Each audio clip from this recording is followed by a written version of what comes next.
Unatizama Fizi Empire TV. Ili wa kwanza kupata habari zetu, hakikisha una subscribe channel yetu. Alors, Monsieur Bertrand Bissimois, plusieurs rapports des experts de l'ONU confirment que la présence de l'armée rwandaise qui vous accompagne.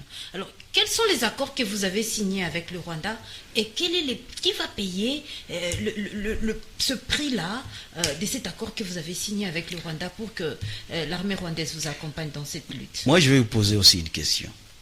Qui va payer la facture des forces de la SADC qui ont été ici chez nous? Qui va payer la facture des forces des Nations Unies qui sont restées ici chez nous pendant plus de 22 ans et qui n'ont rien fait? Qui va payer la facture des forces de mercenaires qu'on a envoyés, plus de 10 000 mercenaires à Goma, pour tout simplement tuer les Congolais? Qui va payer la facture des FDLR qui ont été accueillis ici chez nous, utilisés dans notre propre armée par M. Chilombo et pour tuer des Congolais, pour créer l'insécurité qu'ils ont sémée ici à l'est du pays? Qui va payer tout ça? Et donc, voyez, vous n'êtes pas accompagné par l'armée rwandaise? Je suis en train de terminer votre question. D'accord. En ce qui concerne l'armée rwandaise, moi je vais vous dire que ça c'est une vaste blague. C'est une vaste distraction. Chilombo qui a invité autant d'armées à l'est du pays pour tuer sa propre population et pour mener la guerre contre les pays voisins, il vous distrait avec ce qu'il appelle un ennemi commun, qui s'appelle aujourd'hui le Rwanda. En fait, on crée un ennemi commun aux Congolais pour distraire les Congolais, pour justifier la débâcle sur le plan militaire. Écoutez, si Chilombo pensait que l'armée rwandaise était réellement sur le sol congolais, moi je vais vous poser la question. Pourquoi son armée, lorsque nous avons pris Goma, pourquoi son armée a fui vers le Rwanda? Si c'est le Rwanda qui était réellement sur le sol congolais, pourquoi l'armée congolaise, les FARDC, ont fui vers le Rwanda? Pourquoi ils nous ont fui, nous, qui sommes des Congolais, qui étions sur le sol congolais?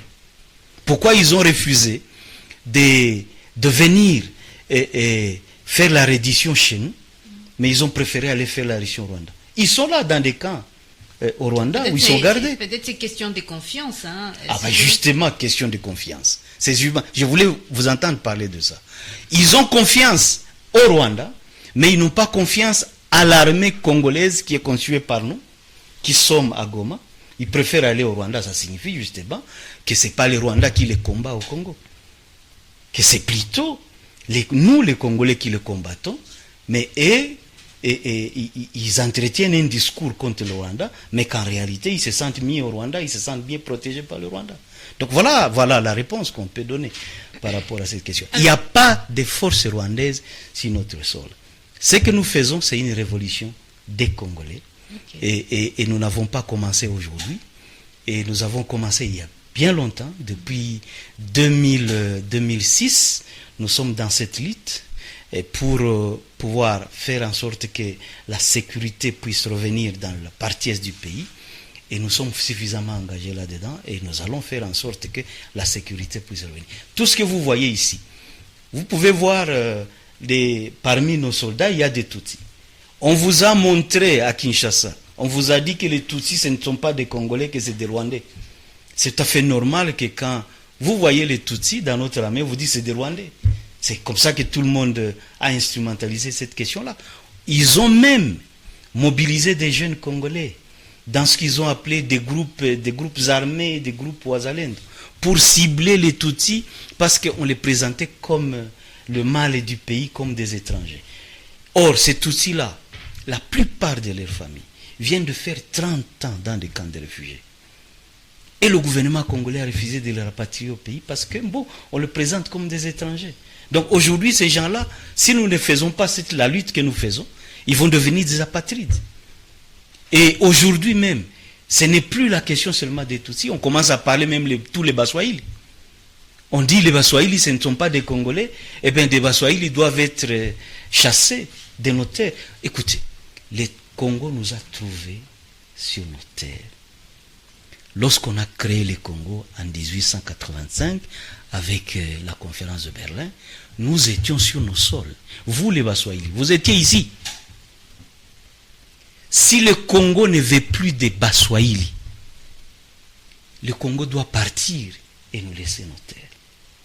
Si le Congo ne veut plus des Batutsi dans cet espace où ils étaient, le Congo doit partir et leur laisser leur terre. Donc il n'y a pas à réfléchir deux fois par rapport à de telles questions.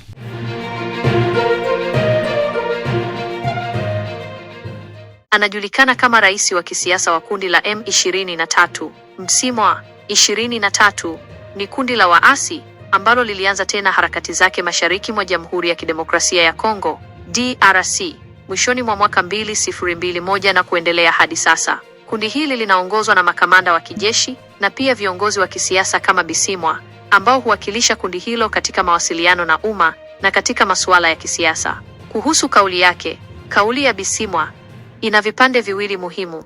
Moja, hakuna majeshi ya Rwanda kwenye ardhi yetu, tunachofanya ni mapinduzi ya Kongo.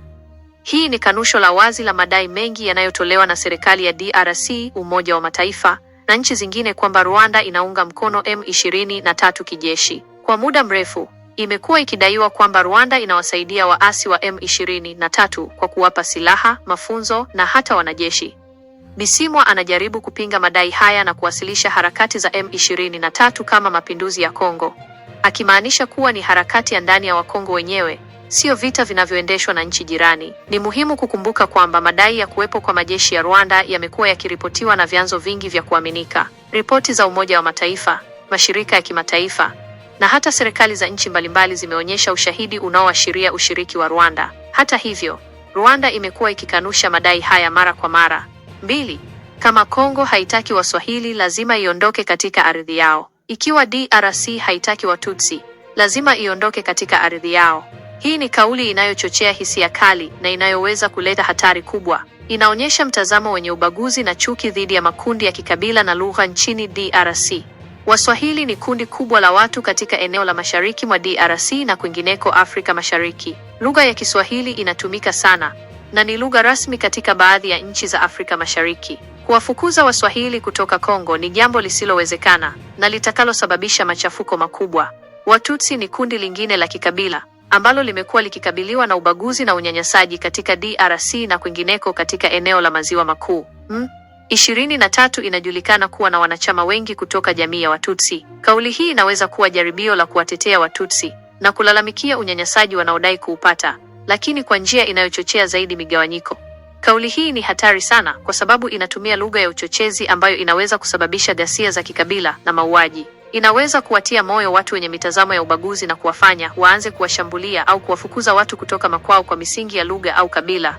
Ni muhimu kukumbuka kwamba DRC ni nchi yenye makabila mengi na lugha nyingi. Kujaribu kuwatenga au kuwafukuza watu kwa misingi ya lugha au kabila ni kinyume na misingi ya haki za binadamu na ujenzi wa taifa lenye umoja. Hitimisho. Kauli ya Bertin Bisimwa ni muhimu sana kuelewa kwa sababu inafichua mtazamo wa M23, inakanusha madai muhimu kuhusu ushiriki wa Rwanda na inatoa kauli hatari za uchochezi. Ni muhimu sana kwa jumuiya ya kimataifa, serikali ya DRC na raia wote wa Kongo kukemea kauli kama hizi na kufanya kazi kwa pamoja ili kukuza amani, umoja na ushirikiano nchini DRC.